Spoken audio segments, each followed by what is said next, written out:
हमारा शरीर रहने वाला नहीं। दिन प्रतिदिन एक एक क्षण मृत्यु की तरफ सबका शरीर चलता जा रहा है, बढ़ता जा रहा है। हमें लगता यह है कि हम बड़े होते जा रहे हैं, वास्तविकता में हम बड़े नहीं हो रहे, हम छोटे होते चले जा रहे हैं। हमारी आयु कम होती जा रही है, हमारा समय कम होता जा रहा है, समय बहुत कम बचने वाला है। यदि हम अपने जीवन को पहले देखें पीछे की तरफ, हम 40 साल, 50 साल, 60 साल, 70 साल गंवा चुके। तो क्या कमाया हमने? सिवाय संसार के और कुछ कमाया नहीं। संसार को कमाने के लिए हमें जीवन नहीं मिला है भाई।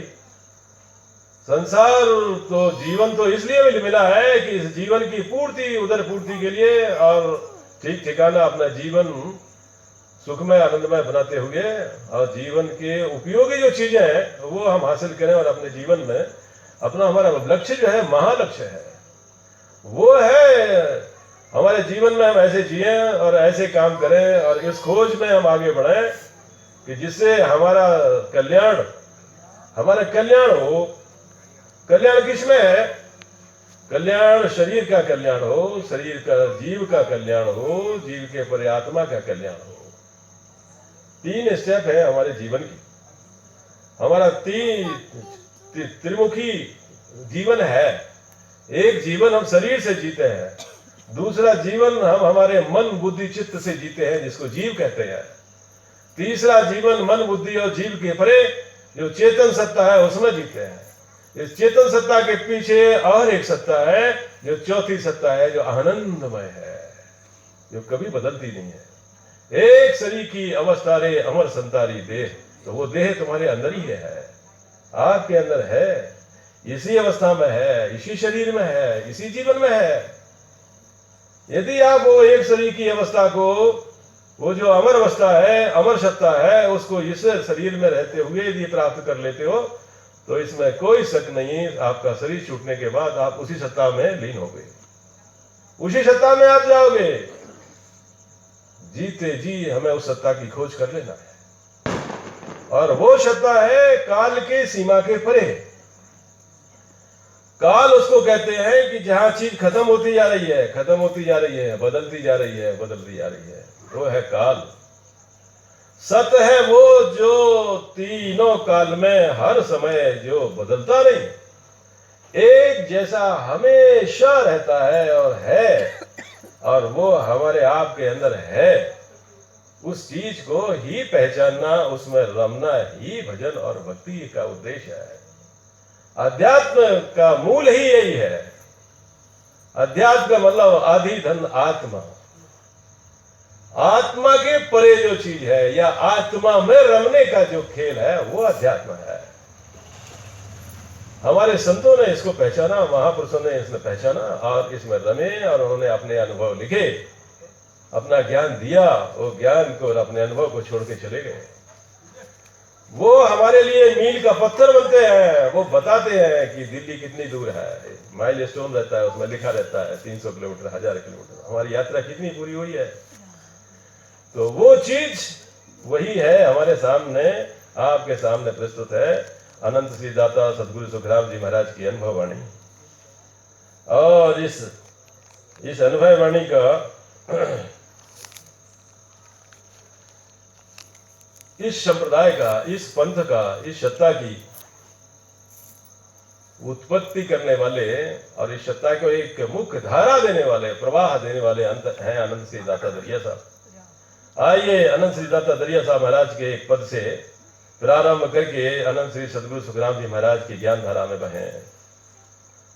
दाता फरमाते हैं, साहेब मेरे राम है, साहेब मेरे राम है, मैं उनकी दासी, साहेब मेरे राम है, मैं उनकी दासी, जो बान्या सो बन रहा, हाँ जो बान्या सो बन रहा, आज्ञा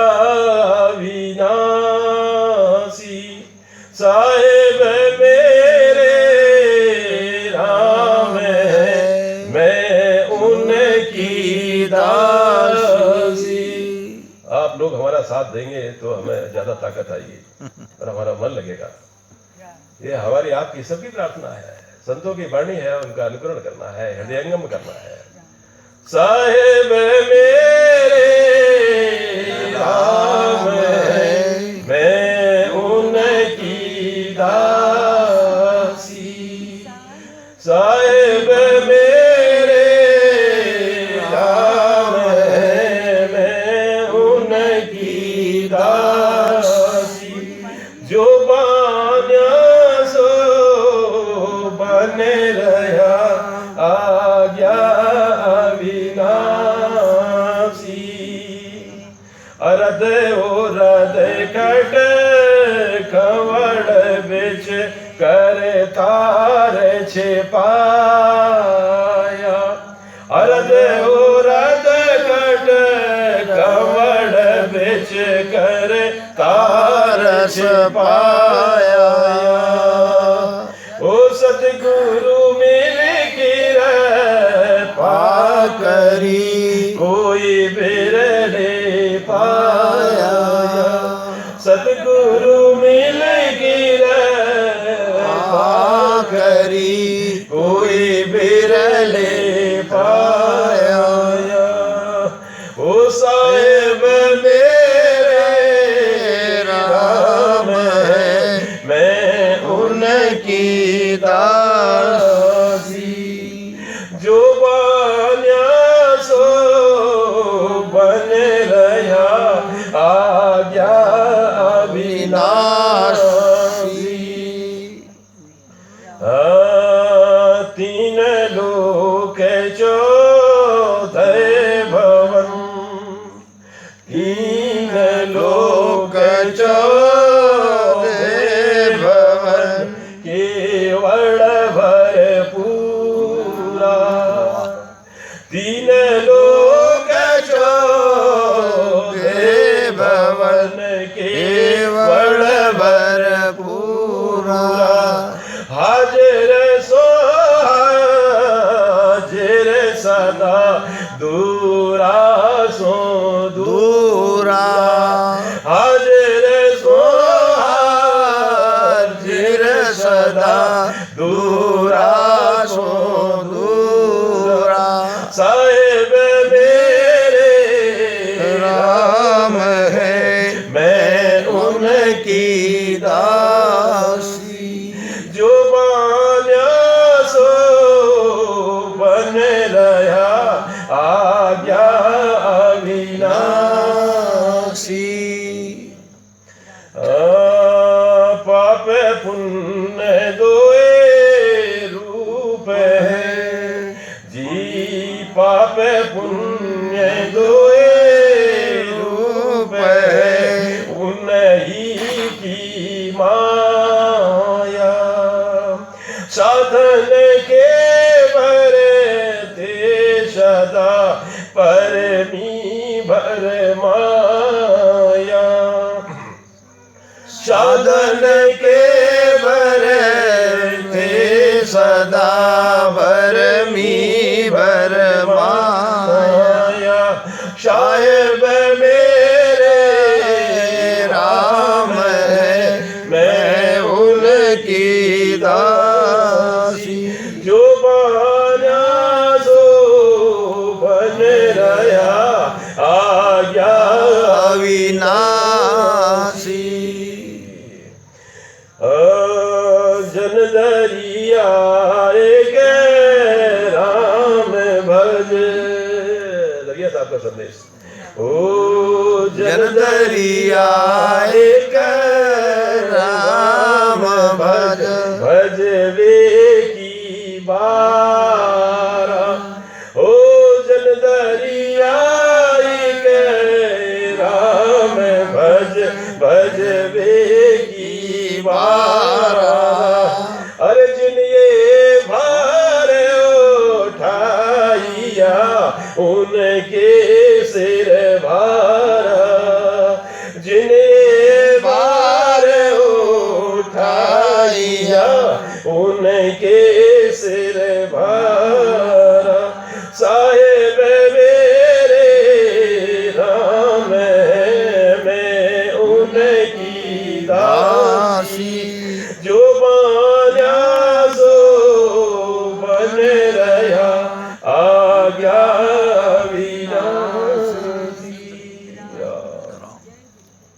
क्या फरमाते हैं महाराज, साहेब मेरे राम है, मैं उनकी दासी हूं। साहेब भी इसमें ही है और जो दासी है वो भी इसमें ही है। साहेब कहीं बाहर है नहीं, साहेब आपका अपना आपके पास ही है। साहेब मतलब जिसकी सत्ता से ये शरीर चल रहा है, जिसकी सत्ता से जीव है, जिसकी सत्ता से शरीर है, वो जो है वो साहेब है घटका। जिसकी सत्ता से ये सारा ब्रह्मांड चल रहा है, चेतन और ब्रह्मकारी सत्ता दोनों की जिससे सत्ता से चल रहा है, वो ब्रह्मांड की सत्ता से चल रहा है, वो है परमात्मा। और जिसकी सत्ता से ये घट चल रहा है, शरीर चल रहा है, मन चल रहा है, बुद्धि चल रही है, चेतन चल रहा है, वो है आपका अपना राम, जिसको लोगों ने आत्मा कहा। आत्मा शब्द वैसे इसको फिट बैठता नहीं है। आत्मा में ब्रह्म का अंश है, उसमें वो ब्रह्म के भी परे है।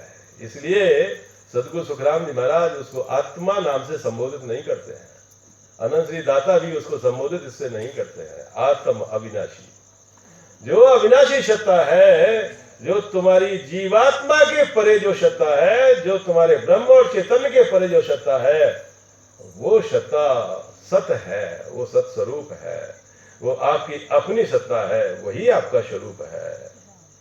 और उस सत्ता का एक नमूना तुम्हारे पास यदि है तो वो है आपके पास सूरत। मन बुद्धि और चित्त के परे शरीर किसे सूक्ष्म है मन, मन से सूक्ष्म है बुद्धि, बुद्धि से सूक्ष्म है चित्त, और चित्त से सूक्ष्म है सूरत। तो ये सबसे सूरत जो आत्म चेतन की जो सत्ता है, वो उसको सूरत कहते हैं, वो है दासी।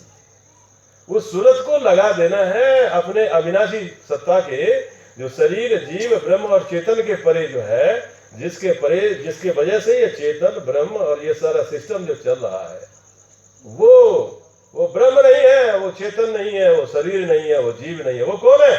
वो आप ही है, कोई दूसरा है नहीं भाई। आज हमारे वरिष्ठ मित्र, हमारे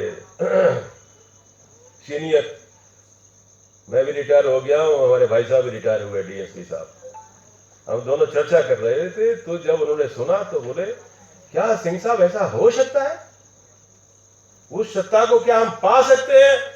मैंने कहा भाई साहब पा नहीं सकते, पाए हुए हैं, उसको लाना है नहीं, वो आप ही है, कोई दूसरा है।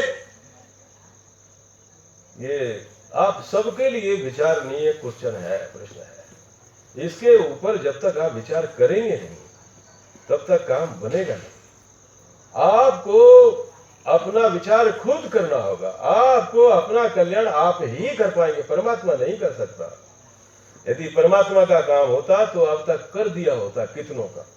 कौन भक्ति नहीं कर रहा दुनिया में, कौन राम राम नहीं रोक रहा, कौन परमात्मा के लिए नहीं चिल्ला रहा है, लेकिन हो नहीं सकता, ये उसका काम है नहीं। इससे जो काल की जो सत्ता है, उससे छुड़ाने वाले जो है, छुड़ाने वाले आप ही हैं, आप ही छूट सकते हैं, आप ही पकड़े हो, आप ही घुसे हो उसमें।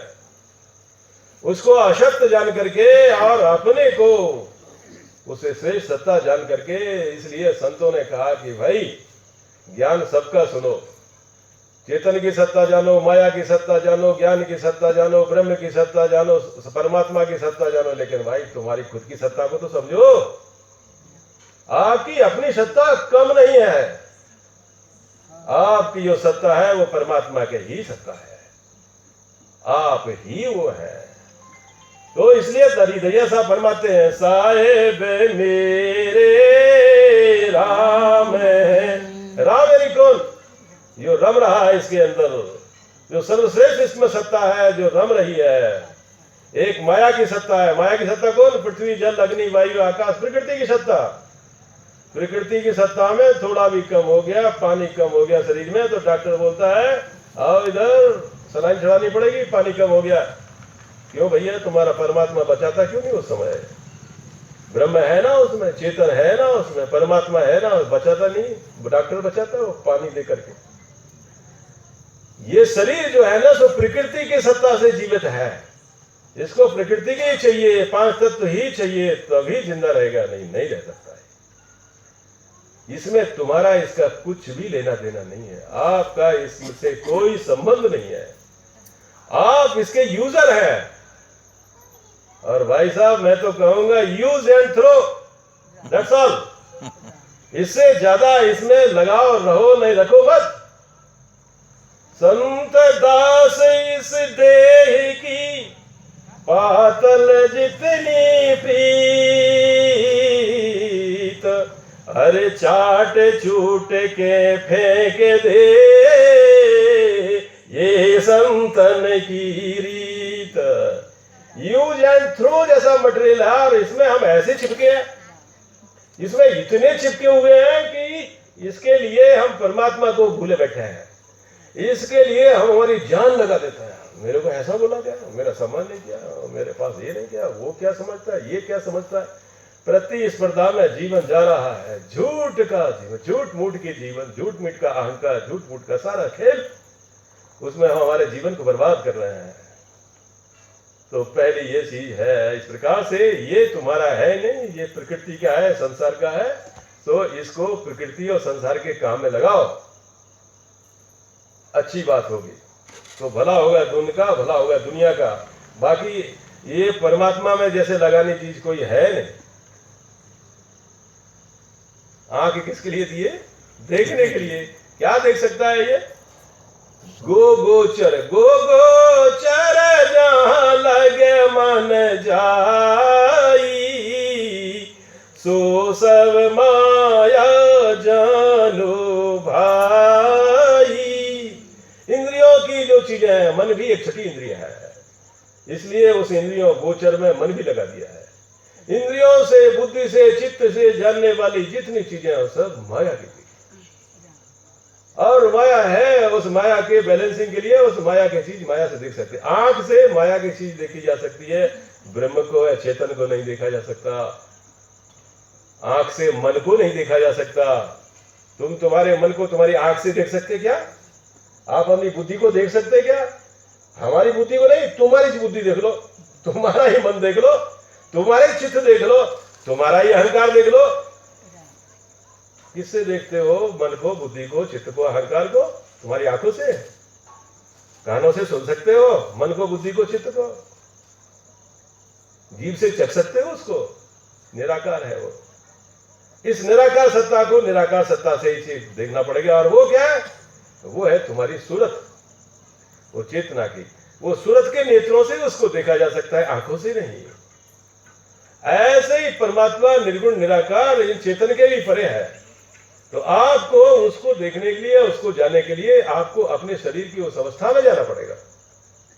जैसे सपना देखने के लिए नींद में जाना पड़ेगा, सोना पड़ेगा। सपना देखना है तो अगर टेलीविजन पे आज आ जाए, आज सपना देखो, आज सपने में हीरे लुट रहे हैं और वो सच होने वाले हैं, तो तुम जगोगे कि सोओगे?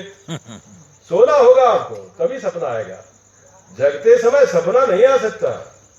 तो सपने देखने के लिए नींद में जाना पड़ेगा। शरीर की जो दूसरी अवस्था है जागृत, स्वप्न। स्वप्न के परे यदि आप स्वप्न से परेशान है तो डॉक्टर से गोली लेने की जरूरत नहीं, आपको गहरी नींद में जाना पड़ेगा।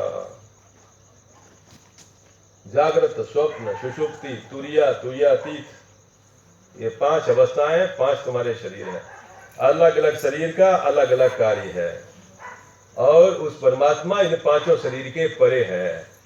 तो ध्यान, भजन और भक्ति इसलिए है, तुम्हारी अवस्थाओं के परिवर्तन होते हुए, उसको ध्यान करते हुए, भजन करते हुए, वो साधना करती है, उन अवस्था में आप जाओ। उस अवस्था में जाएंगे तो आपको वो चीज प्राप्त होगी।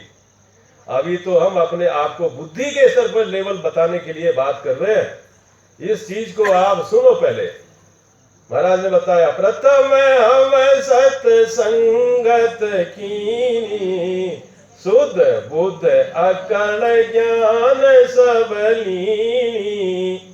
प्रथम हम सत्संगत कीनी, पहले हमने सत्संग किया, संतों से इस चीज के बारे में सुना, इस चीज के बारे में जाना, फिर इस चीज को पक्का करने के लिए उस अवस्था में जाकर के उसको जाना है। कौन सी अवस्था है? तो सदगुरु सुखराम जी महाराज फरमाते हैं, रंकार निर्धार अगम में तामिल ब्रह्म पहचाणूं, ज्योति जगे अगमगर माही, ताके परे पियाणु। वाह। निरंकार निर्धार अगम्य तामिल रामत ठाणु। उस परमात्मा तत्व की अनुभूति के लिए वो है तुम्हारे ही पास। वो किस चीज को देखना है? शरीर नहीं, शरीर को तो जानते हो, शरीर खत्म होने वाला है। जीव को कैसे जानोगे? मन बुद्धि चित्त को कैसे देखोगे? चैतन्य को कैसे देखोगे? ब्रह्म सत्ता को कैसे देखोगे? और इन सब के परे जो तुम हो, अपने आप को जानने के लिए उस निरंकार की स्थिति में आना पड़ेगा। वो है तुर्यातीत की अवस्था। उस अवस्था में जाने के बाद शब्द की जो आधार धुनी जो होती है 10वें द्वार के बाहर, उस अवस्था में बैठ करके फिर आपको ये सब समझ में आता है। ऐसो तन दे वर्ण विच आत्म देवा, निर्गुण भगति भजन ये मेवा। तब तुमको समझ आएगा ये तन देवल है, ये शरीर ही देव परमात्मा का मंदिर है। तन देवल मिच, इसके अंदर देवल माए देवरा दर्शा। इस देवल के अंदर देवरा है, घर है। घर के अंदर जहां हम ठाकुर जी को या वाणी जी महाराज को या जिसको पूजते हैं, इस देव को वहां जो रखते हैं, वो छोटा सा मंदिर होता है। ये शरीर है घर, इसके अंदर वो देवरा जहां वो परमात्मा विराजमान है, वो है जीव। उस जीव के अंदर वो आत्म स्वरूपी परमात्मा विराजमान है। किसका? बाहर का परमात्मा। तुम्हारा ही शरीर है, तुम्हारा ही जीव है, वो तुम्हारा ही आत्मा स्वरूप होके तुम ही उसमें बैठे हो। लेकिन तुम शरीर को अपना मानते, शरीर के आगे तुम्हारी अकल जाती नहीं। अहम, अहंकार, मैं ये हूं, मैं शरीर हूं, मेरा ये नाम है, वो नाम है, वो नाम, इसके आगे बुद्धि तुम्हारी जाती नहीं। इसके लिए जीवन में मरते हो, झड़ते हो, लगड़ते हो, झगड़ते हो, सब करते हो। थोड़ा होशियार हुए तो समझ में आता है। होशियार क्या हुआ? जब मरने का समय आता ना, आप थोड़े दिन रह गए से बोलते अब तो परमात्मा उठा ले, आप संसार में कोई किसी का नहीं। और तब तक अरे दुनिया को इधर से उधर करने में लगे रहते हो। तब तुमको तुम्हारा जीव समझ में आता है। अब तो हमारा जीव घबरा रहा है, अब तो शरीर काम नहीं करता, अब जीव ही बचता है, वही घबराता है। तो शरीर से जीव में पहुंचते हो। और लेकिन वो शरीर तो है तुम्हारा घर और वो जीव है उसका मंदिर। तो जीव में पहुंचे, लेकिन जीव के अंदर वो परमात्मा है, वो जीव के अंदर है आत्मा। वो जीव आत्मा, जीव के अंदर जो आत्मा है, जैसे शरीर के अंदर है जीव, जीव की सत्ता से शरीर चल रहा है और आत्मा की सत्ता से जीव चल रहा है। और वो आत्मा कैसी है? उस आत्मा के प्रकार है, उस आत्मा में है चेतन। जैसे ये लाइट जल रही है, ये ट्यूबलाइट का उजाला कौन जल रहा है? ट्यूबलाइट जल रही है। ट्यूबलाइट नहीं जल रही, इलेक्ट्रिक है, बिजली इसलिए जल रही है। इसकी प्रकाश की अपनी कोई सत्ता है नहीं इसमें। ये वो करंट की सत्ता है जो तुमको उजाला देती है। इसी तरह से जीव तुमको समझ में आता है कि जीव आता है, जीव जाता है, जीव अविनाशी है, फलाना है, ढिमाका है। ऐसा नहीं है भाई। जीव के अंदर एक सत्ता है, वो चैतन्य की सत्ता है, उसको ब्रह्म कहते हैं, जो सब जगह भरपूर है। हर एक ब्रह्मांड का चेतन अलग है, हर एक ब्रह्मांड का शरीर अलग है, हर एक ब्रह्मांड का जीव अलग है, उसका मन अलग है। ये मन है वो निज मन है, और उसके बाद ये चेतना जैसे जैसे बदलती है, बुद्धि प्रज्ञा में बदल जाती है। ये सब बदलने वाली चीजें हैं। तो उस जीव को प्रकाशित करने वाली जीव का जो चलता है वो अपने आप नहीं चलता है। मन अपने आप नहीं भाग जाता उधर, तुम मन के साथ भाग जाते हो। आप कहते हो भजन करते समय क्या करूं, मैं तो बैठता हूं इधर, लेकिन मन उधर भाग जाता है। अरे गौर करो, मन अकेला गया कि तुम गए उसमें?